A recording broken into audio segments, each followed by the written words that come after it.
All right, so let's just talk a little bit about this. Um, it's my first YouTube broadcast I've ever done, at least live, anyways. I just wanted to talk a little bit about my power rankings for the upcoming season. I wrote them down here on the side if you guys want to take a look. But the main thing, I took time to look at each team, their strengths, weaknesses, kind of like overall potential if you put it all together. I'm not saying I think New Orleans is going to win the Super Bowl. That's not necessarily what I'm saying. I'm saying they're probably a favorite to get there based upon them being a complete team. Um, I really think Drew Brees, just being at this stage of his career and with all the weapons surrounding him, Sean Payne, the familiarity, they're going to be a tough team, I think, to dethrone. Even you'll see throughout the season, because I'll try to update these every week. Um, you'll see that New Orleans will constantly be around the top, and that's why I'm putting them one right now, more as a surprise factor. And I don't know, I did look at a bunch of other expert picks after I did mine though, just to compare, and I did see a bunch of people actually having New Orleans all the way to the Super Bowl, which actually surprised me. I didn't think as many people saw that coming, but I guess it's more out there. I have them 11-5 on the season. Based like I took a look at each team's schedule. Um, Overall, like my rankings, I didn't or my the wins and losses I gave them. I didn't come down to the exact wins and loss like equivalency. I just kind of looked at their schedule and made sure that it was overall fairly close. So I have them at 11-5, but they don't necessarily have the best regular season record in my opinion. But like I said, best chances of getting there as a complete team. I like where New Orleans is at. Number two, I guess this one comes more as just a regular season stability. They've always been there. They've always been solid. Um, I believe um, Tom Brady. Yeah, they'll get over the Amendola um, losing and the Allen suspension. I think they'll be fine. Still got Gronkowski. Still got a bunch of good running backs. Still got Brady and Belichick. Uh, they're gonna have they have an easy division too. I'd say one of the easiest. I have the Jets 24th, Buffalo 29th, and Miami 32. I really think Miami's gonna regress this year. They've lost number one receiver there. I think people are starting to lose faith in Tannehill. I think the coach is going to be on his way out. But let's get to Miami a little later. I'm not going to focus too much on them. New England, back to New England, they're definitely poised to be another good regular season team. And by having an easier division, having an easier time getting there, I think that puts them in a prime spot number two. Do I think Pittsburgh at number three could make the Super Bowl and be New England this year? Absolutely. But just based on full potential, you got to give New England the benefit of the doubt every year. I have them at 11-5 as well, winning the division. No real surprise. I think they might lose one or two at the beginning of the year, and then one or two down the stretch. But they're going to be a good. They're going to be a good team. That could be 12-4. They could be 10-6. They don't really. They know they don't need to go full out, but we'll see. Then I have Pittsburgh in at number three. I think based upon them having Le'Veon Bell, Antonio Brown, and Roethlisberger, I think the three of them, one of the seasons are finally healthy. I think they got to make it work this year. That's why I have them at number three because I really feel this is the year for them to put it all together. And then if not, things are going to change there. So I have them at number three. I have them at 11-5. They have a tougher division this year than people think. That's why I don't have them at 12, which they could get to, or even 13. But I think the fact that Cleveland's a better team, that's not going to be two easy games. Um, they still have Baltimore and Cincinnati, and those rival games are always tough. Those division games are always tough. So we'll see where they go. Now, this is where things start to get a little interesting. I thought. Number 4, I have Houston. People even like Houston. It's a little high for Houston over Minnesota and teams like the Rams. And I feel like, okay, you guys gotta hear me out though. This defense with Clowney, Watt, and others who make it a ridiculous front seven, they have easily the potential to be one of the best defensive teams. You have Deshaun Watson, very exciting team. So this is based on the potential. Potential. If everything comes together, I think that's what I'm basing it upon. Do I think you're going to see this right in the regular season? No. I think they're going to come out 10-6. I think it's going to be enough to win that division, though. And that's where you might be surprised saying 10-6. Well, you got Jacksonville there and other teams like Tennessee. And you're like, how is that possible? I'll show you. Well, I'll talk about it in a little bit because I think Jacksonville's going to have a regressive year this year. These guys always got to know some teams go up, some teams go down. It's just the way NFL goes. And seeing Jacksonville make it all the way to the AFC Championship game against New England, I think that's kind of a pinnacle or the height that team can reach with Blake Bortles. I just don't see Blake Bortles pushing that team to the next level. And I think this year, they're thin at wide receiver. One injury to a running back or a defensive star, and they're in trouble. They're in trouble. And that's where I'm going to base them. I don't think they're going to be that bad. I think they're going to have some really good games. I think they're going to lose some close games. So that's why I have them falling down my list quite a bit. But again, it doesn't mean they can't still come out 10-6 and also take the division. So moving on now. This is where, like I said, things get interesting. Number 5, I have Minnesota again. Potential. I can't put them at number 1 like a lot of people have or have them higher up because I don't know like the quarterback. Like the quarterback is new. They gotta see. It's gonna take some time to develop chemistry. I think they have one of the easiest regular season schedules I've seen. I think they're gonna have the best regular season record, 12-4. But I don't think that necessarily makes them a favorite to get to the Super Bowl or even win the Super Bowl. I think there's going to be one of those years where the team has a great regular season and things look great. But when they finally find that team, that crunch time team, whether it be New Orleans, Philly, LA, or Green Bay this year, one of those teams are going to put the sticks to them. They're going to lose. And then I think next year there will be a better team for it. So Minnesota, great regular season team. If you're looking at fantasy players, Adam Thielen, Stephon Diggs, wow, you got some options there. Number 6, again, this is where I get a little biased because I am an Eagles fan, longtime Eagles fan, and I don't have number 1. I don't have number 2. Like I think 6 is a very fair spot. And this is still based on potential if everything comes together. I think things will work out in the regular season just because of their schedule and what kind of team they have and defense. I think I have an 11-5 winning the division. It'll either come down to them, New Orleans, kind of for that 2 seed.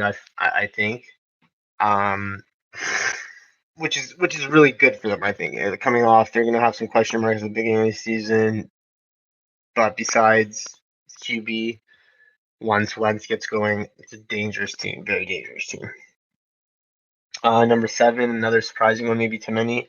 I have the LA Chargers. Look out. This is a sleeper team.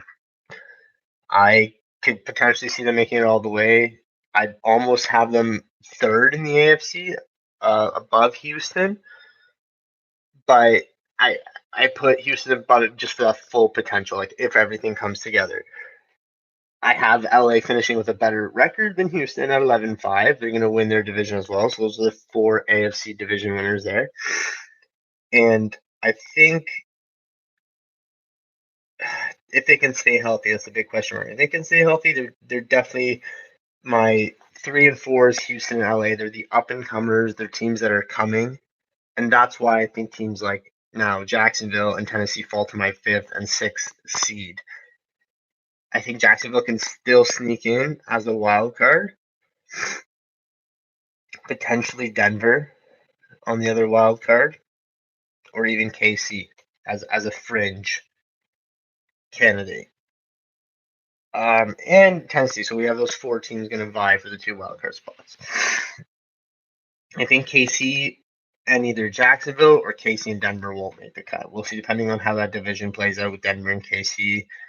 If, one or the other team kind of beats up on the other team in the regular season, aka Denver winning 2 games, and then they take 2 from Oakland, that's going to put them in a prime position to make the wild card. So I definitely think the second wild card is going to come from this division, or at least one, and then the other one's going to be either Tennessee or Jacksonville. So I think it's going to be one from each division, depending who beats up on who and how that plays out in the regular season. So that's why, sure, I Tennessee at 11 and Jacksonville at 12, but before the end of the regular season, I could have KC coming up all the way there too. So, it's funny. You look at KC and you're going to say, oh, you have them in 19th, only top 12 make playoffs, but they're still 7th on my list there, or 8th in the AFC. So by that virtue, that gives them the shot at the playoffs. After that, I think it pretty much falls off. I have Baltimore maybe at a close, also fringe playoff team. So I put the last candidate in there, and then maybe, I hate saying it, but Cleveland possibly sneaking into conversation at least. They probably won't make it, but they'll sneak into conversation. With that said, let's move on rankings. So now I have number 8, Los Angeles Rams. It's a team where, they're probably going to win the division, but it's going to be a lot closer than people think. I think they're going to win it at like 10-6, maybe 11-5, and Seattle's going to be second. I think Seattle's going to have that year where everyone's forgetting about them. Everyone's, sometimes facilitating new players in a new regime, it's a good thing. And I think in Seattle, with Russell Wilson and Pete Carroll, you still have a chance. And with Arizona being weaker, and with San Fran not really quite being there yet, I think Seattle is definitely a second team there. So that's going to bring the Rams back down to reality. I don't think the Rams are going to have that cakewalk that was through, like everyone's seeing them. I think they're definitely not going to, like, a lot of new pieces. Jared Goff's still young. He hasn't shown me that he's better than Carson Wentz. I don't trust him. And you can't rely on Gurley to do everything. So I don't see it. Their wide receiver core is unimpressive. So their aerial attack, I don't see it. I just don't see it. But I still have them at 8. Because on paper, they're a complete team. So my top 8 teams, it's all about on paper. They have the tools to be a fully rounded team. I don't see weaknesses if they play to their potential. Obviously, there's question marks amongst pretty much all these teams. I'd say the least probably Minnesota and Pittsburgh. Kind of know what you're going to get from those 2 teams. Everyone else, Chargers got to stay healthy. Houston's got to stay healthy. New England's got to make sure they can get through the drama. New Orleans also got to make sure defense is still working this year. Like, there's still a few question marks, but they have overall good units. So now we move to 9, Green Bay. Aaron Rodgers. That's all I got to say. Best player puts them automatically in 9th. If they had a complete team, I'd put them somewhere in the top 8. They don't, though. They have holes. They have question marks. I don't trust their running game. I don't trust their defense. They need work. Can it come together? Can it be enough? Like, that's the thing. I think Rodgers can carry that team alone. 10-6. Wild card written all over this team. Potential maybe with Minnesota. Like, I see right now, like I said, I have Minnesota 12-4, Green Bay 10-6. Green Bay wins that one extra game. They're both tied. So I'm not saying they can't win the division, but it's going to be hard based on Minnesota's schedule. And then 10th, I have Atlanta, and that would put them at the 6th seed in the NFC. And I think Green Bay, Atlanta as my 2 wild cards is pretty accurate. Like when you take the time and you look at the stats and you look at the schedule and who they're going to play, it reveals kind of closer to what they're actually going to be. It reveals the orders. It kind of starts revealing what the season's going to look like before the season's even played out, which is, I love it. So then 11, Tennessee, very disrespected playoff team. This team won a playoff game last year. They beat Kansas City. They're they're good. Another good team. They finally have the coach to implement that offense and push them forward. Mariota stays healthy. Another team, I think they're going to take that fifth wildcard spot. They could definitely win a game. But I see a few little holes, and whenever I see a team in transition, teams like Minnesota, the Rams, I'd even put in there. Tennessee with that transition. I think those three teams are going to regress in the sense of they're not, well, maybe not regress, but they're not going to make, like, there's the height of what they can become and the low of what they could be, and it's going to be somewhere in the middle. And that's where you have to have that reality, because it takes time to get things right. It takes time for things to come together. I think Philly was the exception to that rule last year. They won it a little prematurely, but they had the pieces there to get there. It just didn't. It just no one really saw it coming last year. I didn't see it coming last year. I did see them as a playoff team. I saw them as 10-6. I saw them sneaking in as a fifth or sixth, seed and maybe winning a game. That's literally where I had my hopes last year. Then, especially when Wentz went down late in the season, I was kind of like, well, they're going to be one of those good regular season teams, and then out in the playoffs. Full stepped up. It was really nice to see that. He got us there, and he totally deserves. He deserves to be playing somewhere, but I'm glad we kept him. So that moves on to Jacksonville. I have them, ironically enough, about 9-7 or 8-8 because I just find this regression. They have a tough schedule. You got Blake Bortles. To me, that's always a question mark. That's like, I'm afraid to put a team with, like, what are you gonna put him, the 15th best quarterback in the league in the top 10? Like, it's hard. What do you have guys in the top three like this? Breeze, Brady, Roethlisberger. Three amazing QBs, probably all Hall of Fame locks. That's why I have them as the top three. 4, 5, 6, you have Watson, Wentz, the futures, and Cousins, the guy who's making the money and should be in his prime. So another three amazing QBs. 7, 8, 9, you have Rivers, Rodgers, and a really good rookie, like still young guy in Jared Goff. 10, you have always consistent Matt Ryan, which just seems so perfect, fitting him at 10. 11, you have Mariota. I just named 11 better quarterbacks. I don't care how good Jacksonville's defense is. You can't win a championship with Blake Bortles as your QB. You just can't. Even the Broncos realized that when they had that elite defense. They went and got Manning. You need a game manager. You need an expert. You need a pro. They're one piece away, maybe plus a receiver away, and that's what scares me with Jacksonville. I think people are gonna realize that from last year. They won a few extra games because of the easier schedule. Don't forget who they are. 13 comes in as a surprise, probably to most of you.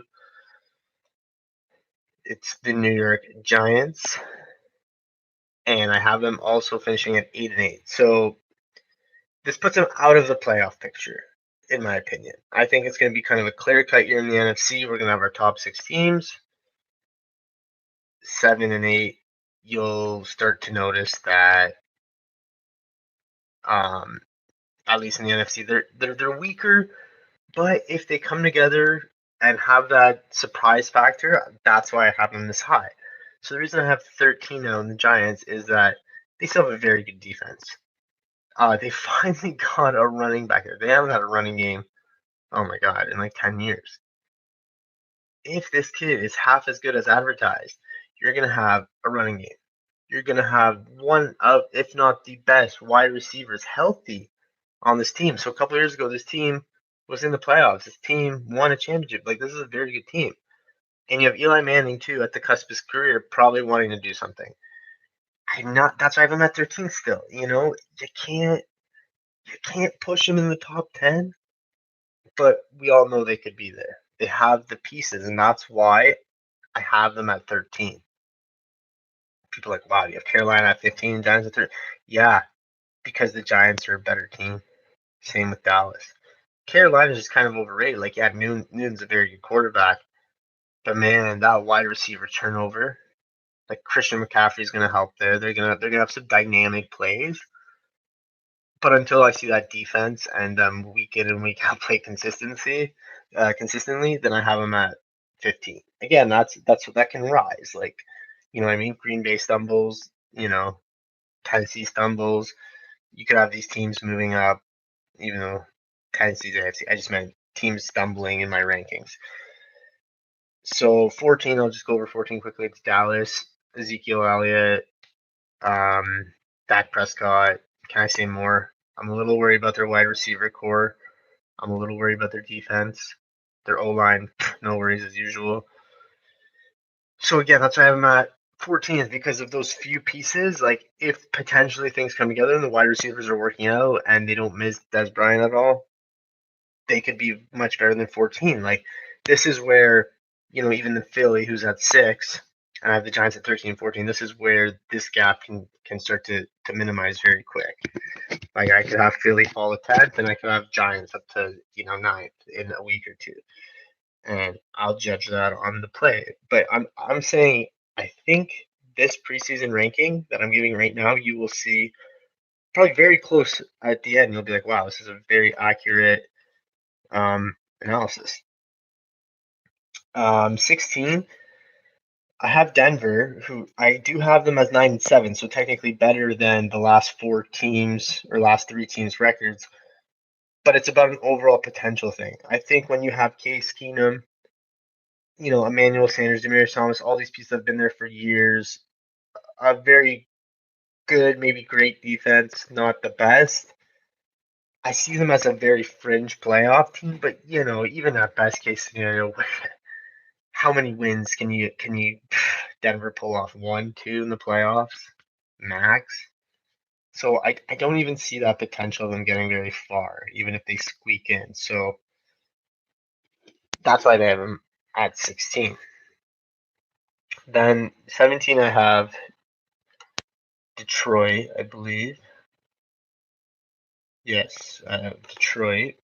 And this is a team where they they need that running game too. They haven't had the running game. Matt Stafford's still there, very good quarterback.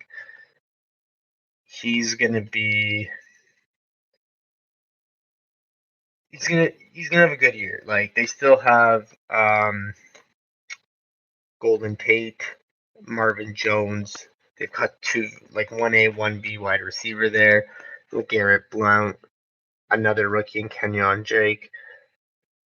That's a very good under kind of rated team, I find, too. So I have them at 17, potential to make noise. They're on that cusp with the Giants, Dallas, Carolina, if they get it right, if they get it together. And then I put Seattle as that last fringe playoff team. So my top 20 teams are in my playoff teams.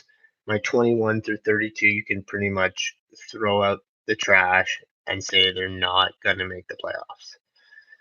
The only one surprise I will give from 21 to 32, and they're pretty far down there, is Indy, just because of Andrew Luck. And if he's healthy and he's back to form, who knows? That team could be 10 and 6. You could find a playoff team in there. I don't think so, but you never know. That's the one unknown. Everyone else, though, it's 9 day cut and dry. So let's move along. So yeah, I have Seattle at 18. I see them making some noise just because of Wilson and the potential if it comes together. Again, Seattle's one of those teams we could end up seeing them in the bottom 4, 6 of the league. That's why I have them at 18, right? It's more of a realistic thing. So when I place a team at 18, it's kind of like, okay, the highest Seattle could achieve is 11th or 12th and sneak into the playoffs. The worst, like their bottom, their floor, they could be 28 in the league. So that's how I kind of do my rankings too, is like ceiling and floor. And it's not just regular season, it's kind of like overall potential, kind of that team to get to the Super Bowl, everything. Like, Like it encompasses everything. So then 19, I got KC. It's a year of change. I think they're still a great team. Kareem Hunt's going to be good. Tyreek Hill's going to be good. Sammy Watkins going to be good. They're going to score a lot of points, but they're going to have ups and downs. And I think that's why I have them at a fair 8-8. Realistically, could they surprise 9-7 squeak in? Yeah. Could they give me even 10-6? Yeah. Could they be 6-10? Absolutely. So like that's where the variance applies to these teams. But right now, 19th. I have them potentially better than Baltimore, and a lot of people are surprised by that. I think Baltimore again, 20 is maybe the one team I'm a little low. I just Flacco every year just seems like such a disappointment.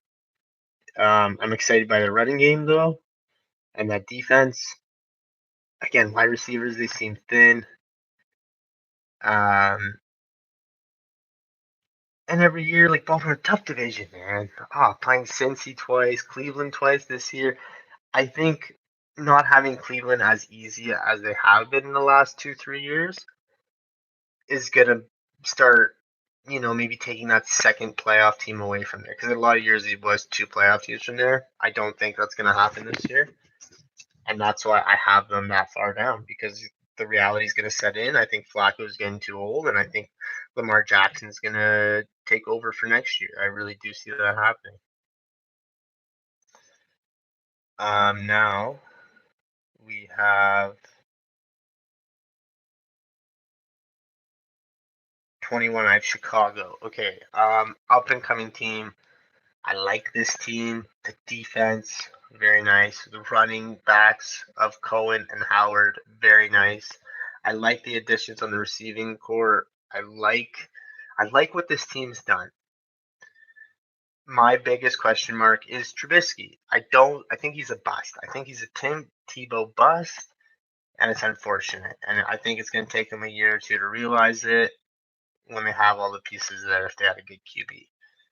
So I have them at 21 because Trubisky could surprise me. They could pull out a 9-7 season. 10-6. No, they can't. 9-7. They could pull out a 9-7 season. What will they likely be? I have them at 7-9. A good team missing something. And that's where teams got to, people got to be realistic about their teams. Like, I like Chicago. I've never really liked Chicago until this year. I like them now. But I feel bad for them because Trubisky's going to hold them back. He's not there. He's still a project. He's still raw to me. He can't throw. He's not as fast as advertised. He's not one of those prototypical QBs, and he's definitely not. I don't think he's a fit. I don't think he's a good fit. 22, I have Cleveland, another team. Well, again, I have them at 7-9. It seems high. But you get Tyrod Taylor. This guy's a beast. I like taking him and just putting him in a better situation. I believe in Cleveland, actually, with a number one wideout and a good defense. Tell me how this can't be Buffalo of last year. Tell me how they can't make the playoffs and squeak in as that 6th seed. They can. And that's why I have them at 22. They're that last, I said Baltimore was, but maybe if I'm realistic, if Cleveland pulls out a few upsets, they could definitely climb my ranking, and I would love to see them climb the ranking. Also, on a betting perspective this year, I would definitely tell you to hammer the Cleveland games. Take them all year long. Bet them. There's no way they can be as bad as they have in the last 3 years. It's time. They built up this team. Excuse me. Yeah, so let's keep going. New York Jets. Again, it seems like a transitional year for them. I'm not saying they're not going to be good or bad. Like I have them at 7-9. And as a 23rd team, you're like, wow, 7-9 is still pretty good. Well, yeah, considering my 12th team is 8-8, or sorry, my 13th team. So, okay, yeah, it seems good, but 7-9 doesn't get you in the playoffs, and we all know that. Not 7-9, it could honestly be 6-10. I just have them that last higher up team. Well, sorry, and Cincinnati I have at 7-9. 25 it starts to drop. I have 5-11, 6-10, 6-10. So then I have a 5-11, 4-12s all the way down. So let's go down to Washington. Okay, see, this is where I struggle with some of these teams. Washington, to me, is an enigma. It's unknown. I know they've got running back problems right now. I do like Adrian Peters. I really hope he can have a resurgence. Like, I would love to put Washington higher up on my list. I hope they surprise me. But right now, it seems like they're not that team. Especially with the way the Giants and Dallas I'm having in my mind as a rebound season, that means Washington's going to falter. Like, one team in this division is going to take a beating. It's not going to be Philly. It's not going to be Giants. It's got to be Washington. Not just, it's like the odd man out thing. You know, I don't want to put Washington at 25, but looking at their schedule, looking at who they play, like, oh, tough games every week. They hardly have any easy weeks. So by that virtue, that's why the 25th. You know, you put Washington in, AFC East. Damn, I might have them at 12. So it's unfortunate. They're in a tough division. That's for teams like also Tampa Bay. It's more because of the division they're in. It's just too good of a division when you have teams like New Orleans, Atlanta, Carolina. It's gonna make Tampa Bay look worse than they are. So that's why you have to take into consideration all the things I'm saying. 26, Oakland again. I don't like the Khalil Mack thing going on. Jay Gruden, it's a year of change. Derek Carr is coming back. Yeah, you've got Marshawn Lynch, but you don't know what you got out of him. So Oakland to me is just like a barrel load of questions. Could they be a playoff team? Oh, I'd take a lot. I've seen their schedule. It looks tough. And tough division. But they could. They could surprise us all. This is where I'm saying a team like Washington, Oakland, San Fran, and Indy still have the possibility of somehow being a majestical playoff team. I don't want to put them in that conversation at all, but they all can. Tampa Bay, no. Buffalo, no. Arizona, no. And Miami, no. I don't like. There's no chance in hell any four of those teams make the playoffs. You can count money on that right now. So let's go back to Oakland. That's it. Just too many question marks. San Fran, same thing. You got Jimmy Garoppolo. Yeah, he looked good in 5 garbage games last year. But I don't know about the running backs there. I don't know about the defense. I still think they need time and chemistry to come together. I think a 6-10, 7-9 full year, they'll realize what pieces they're missing. Next year, I can see them as a playoff team. I think they're still a year away from a playoff team. That's why it sucks to put them so low, when in reality, their ceiling in the future is much higher than Seattle or Arizona at the moment. So they're still the 3rd team in that division, even at 27. 28 Tampa Bay again. So many question marks. I like James Winston. I like, Deshaun Jackson. Love him. But just too many holes, too many question marks. I don't know what their issue is every year there. I think the coach has got to go. I think he's on the hot seat. I'll give you 2 coach candidates on the hot seat. Is him, Dirk, and then Adam Gase in Miami. Those are the 2 I have at 20 and 32 hot seat coaches first to be fired, I think, throughout the year. Indy 29 again. I have them so low just because of all the question marks. So many question marks. They have the highest ceiling as a team so low, but again, one of the lowest floors where they could just pick off right where they were last year. I think Buffalo's in a big transition here. Their team went from playoff team to, unfortunately, 4-12 will be a good year for them. Arizona, same thing. I think a lot of growing pains, a lot of things are going to happen. So they're going to be 4-12, and I have Miami just at the bottom. No Landry, no Ajayi. You can try to trick me and tell me these other guys you guys have are better, but they're not. Your defense didn't get any better. I didn't like who you guys drafted. Like, it's just, I feel like Miami's in a mess. They're the team that's a lot of other teams have accepted they need to transition to get better. They're one of these teams that just have it. And I think this is the year it catches up with them. Like the whole Cutler thing and Tannehill and they're gonna have a rough year. They're gonna have a rough year, in my opinion.